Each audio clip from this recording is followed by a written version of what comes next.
Hello, hello, hello. Good morning, good afternoon, good evening. My name is Draft, and today we're going to go into the project file for Arara, a track which is out now on mau5trap's We Are Friends Vol.5. So immediately off the bat, this is one of my smaller project files. There's not too much that went into the making of it. The mixer channels run up to 55. Some are buses, some are muted, some are not used. So it's a relatively small project. So the tune itself was built around a percussive drum loop, which it's also worth mentioning at this time. You'll see the correlation meter go a bit wayward throughout the project, simply as the tune was an experiment to begin with. So I didn't focus too much on correcting issues. So this is the drum loop.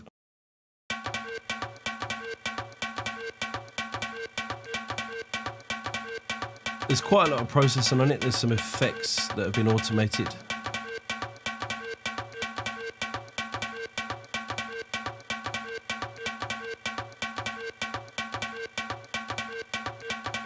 There's an envelope on the delay, automation, on the pitch and the reverb.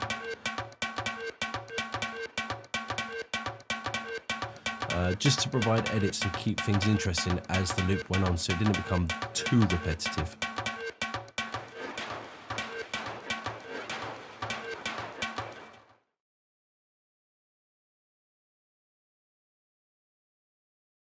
So without the processing, the drum loop is pretty flat. Quite lifeless in that respect. The initial sample sounds like this.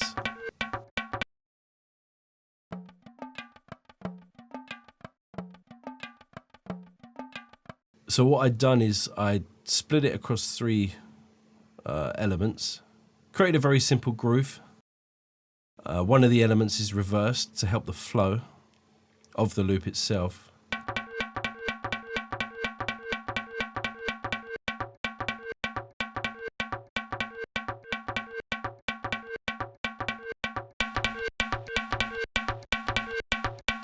So in regards to the processing, the first plugin I've used is OTT. Usually I take the output gain down to -5 and -6 decibels just to keep the levels low, but I didn't here. There's some upward and downward compression on it. There's also a homicide distortion, which I used to drive the mid-range, not too much, but a fair bit, to give it a bit more punch and grit, essentially. There's the delay mod. And the mix and depth both 100, it's the delay that's being automated itself. There's a reverb which I pulled the dry and wet back quite a bit.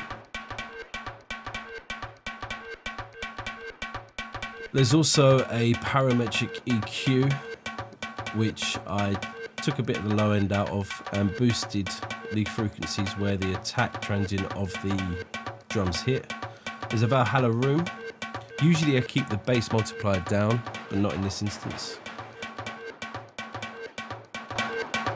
There's a multi-band compressor, mainly on the high end.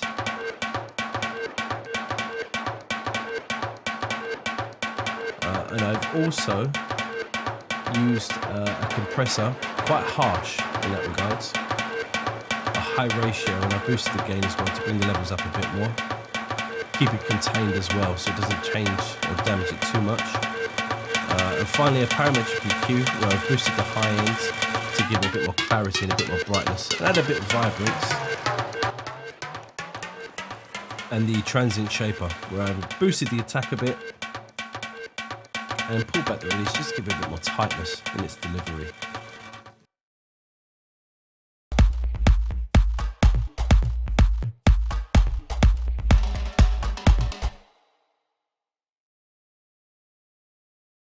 And obviously in regards to the delay and reverb automations, they're most prominent at the end. I wanted to make the drums go from sounding percussive to straight chaos.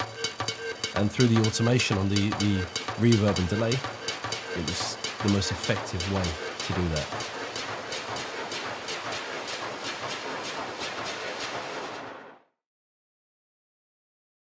I also glitched up the main percussive loop which, when included with the main loop, it became too chaotic and kind of detracted away from the groove quite a bit, so I opted to not.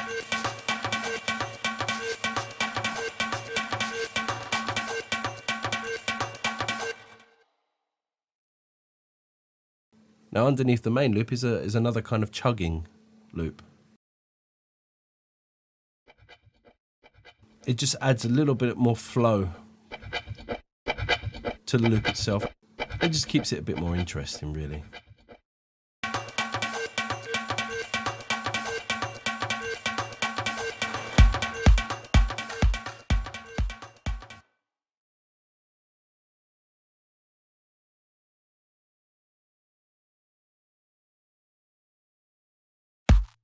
So the kick drums, I usually like to keep my kick drums peaking at -4, between -4 and -6, and to have a bit of high end in them to help them sit in the mix. This is just one sort of punchy kick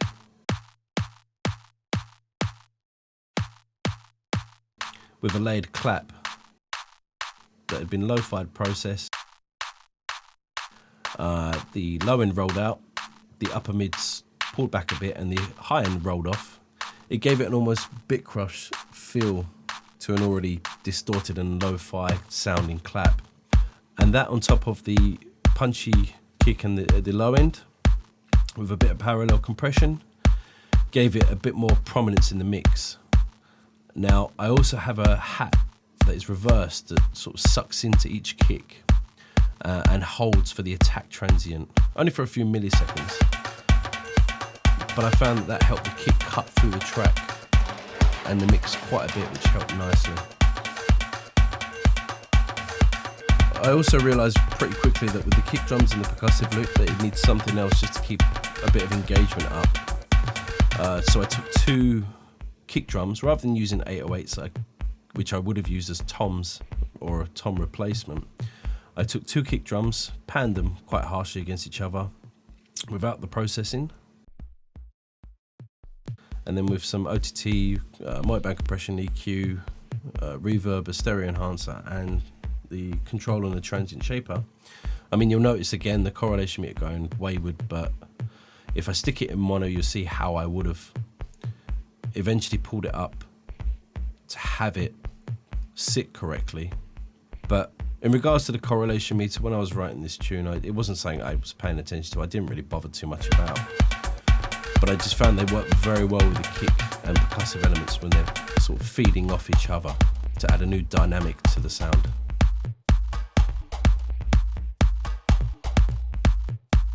If I remove the sub now, you'll be able to hear it a bit more clearly.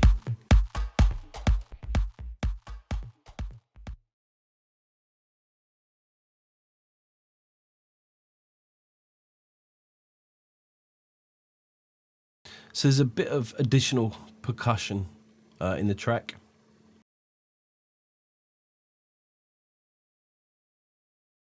It's 7 instances, 7 different samples that I'm pretty meticulous when it comes to picking my percussion. So everything is in key together, everything sits nicely and works frequency-wise with each other. And most importantly, to the ear sounds nice, essentially.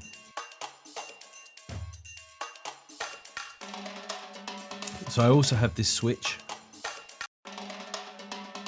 which is a percussive loop that, if I remove processing, sounds pretty flat, but with, fills up the spectrum pretty nicely. And it just adds a bit more of a dynamic to everything. So the percussion kind of just sits in the background. It's never meant to be too prominent. The levels were never meant to be pushed too hard. I just wanted it to sit nicely with the pan kicks and the kick drum itself to help create an additional groove.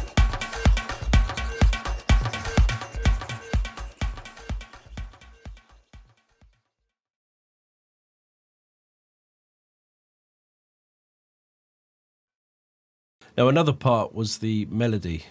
I knew the track would get pretty boring if it was very repetitive, so I fired up an instance of Massive and threw in a very basic up melody.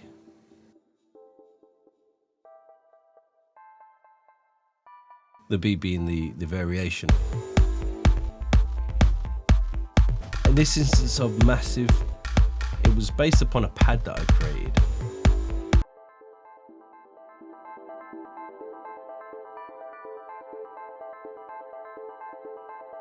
Designed just to fill up the 400 to 800 area of the spectrum. Sit in the background, provides something different. If I take off the filter, it becomes a bit more obvious how the sound was created. If I take off the reverb as well, there's very little to no other processing going on. Essentially, it's a color wavetable, which when changed is awful. But with some reverb, a low pass filter and a bit of resonance on it, and some additional slight processing in regards to a parametric EQ, which boosted certain frequencies that I wanted to be a bit more present, a harsh compressor, another EQ where I've dipped a bit of the low mids out to give it a bit more width, and then the Valhalla room, which I've always found can give a bit more spatial dynamic width to a sound, kind of letting it seep out between the stereo mix. And the correlation meter again, gone wild. If I stick it in mono and pull it up a bit, you can kind of see where I'd usually having it sat. But again, in this instance of the tune, I wanted to keep it where it was.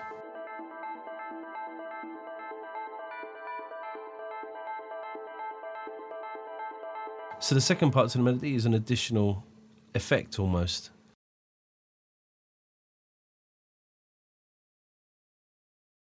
I started creating a chaotic pad, but I try to use this sound in every tune that I make.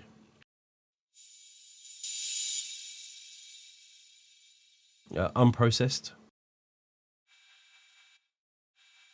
Pretty basic. You can see where it all stems from.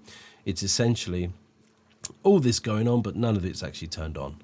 It's the noise with a slight LFO on the amplitude. The colours all the way up to keep the pitch up. I mean, aside from that, there's very, very little actually being used to achieve that sound. It's just the processing behind it, where the EQ brings it out a bit, the compressor pumps it, another tidy up of an EQ, the delay, some reverb,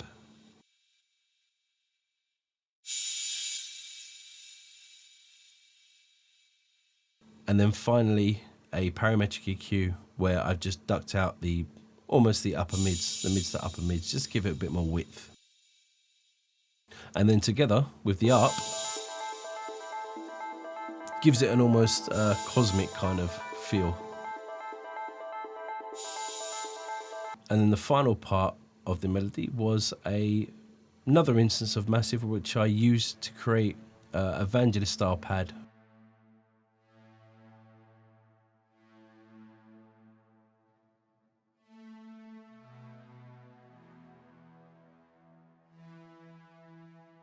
Very simple, very basic. It's a low pass on pulse width modulator and a square saw wave. There's little to nothing else going on. There's a really big reverb and a delay.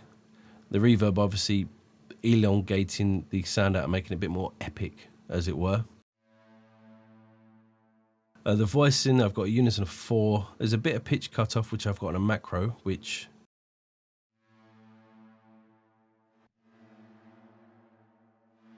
when increased, it sounds awful. However, when it's low, it gives a nice detuned kind of bulk to the sound.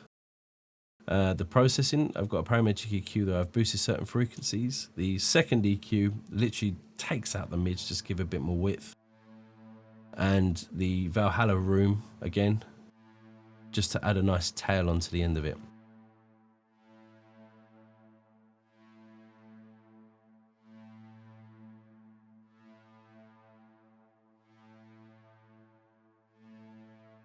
Obviously, again, the correlation meter was something I wasn't paying attention to. I do stress that you should really look at that quite often. Again, going from mono to stereo, you'll see the effect and the impact it has. Now all together.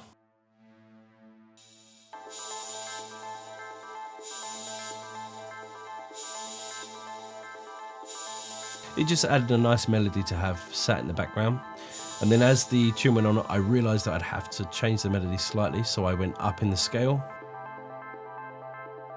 And as the notes increase up in the scale, I've used the automation on delay and the reverb to create a sense of almost impending chaos without having to resort to huge risers or drum rolls or whatever else, you know.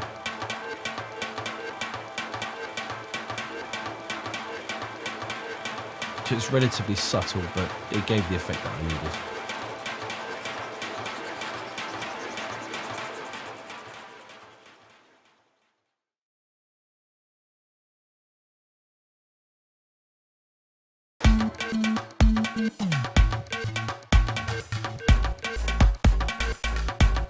So the switch up, as I call it, relatively simple,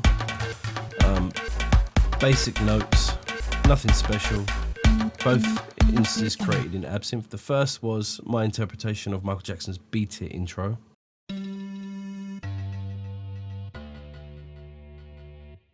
And the second was me listening to Stephan Bodzin, liking a saw synth and trying to recreate it. And simply looping it.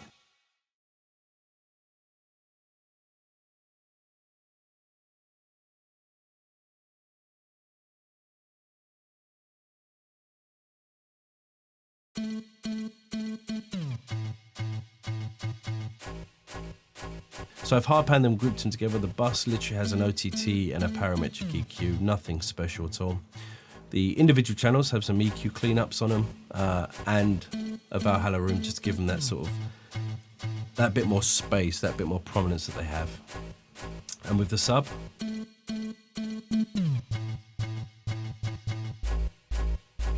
almost gives a warm, saturated kind of feel, which is what I wanted. Then all together,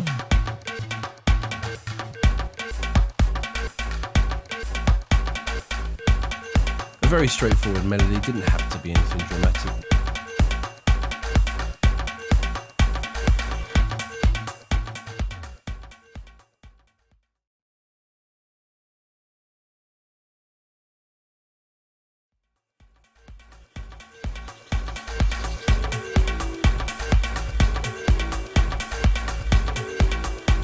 And just a couple of other things to look at. The first is a drone type of sound.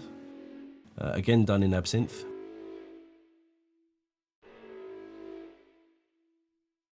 Very simple, very basic. Not too much done in regards to processing either. I mean, without. Very flat and lifeless. The OTT has a slight downward compression on it, but the upwards is really driving it. There's a parametric EQ where I've taken out the lows and the mids to give it a bit more width. And again, the Valhalla room to give it that kind of siren alarm effect.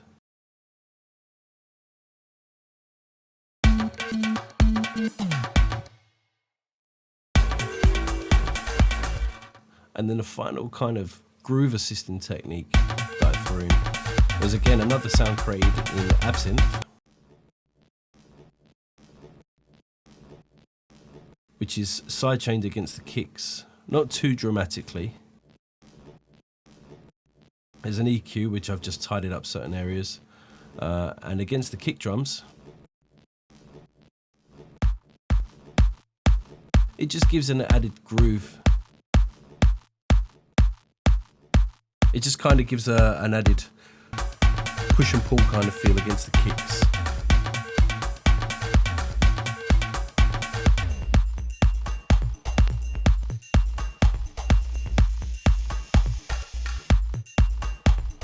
It didn't have to be nothing too dramatic, it was just something to go alongside the percussion elements to give it a bit more of a dynamic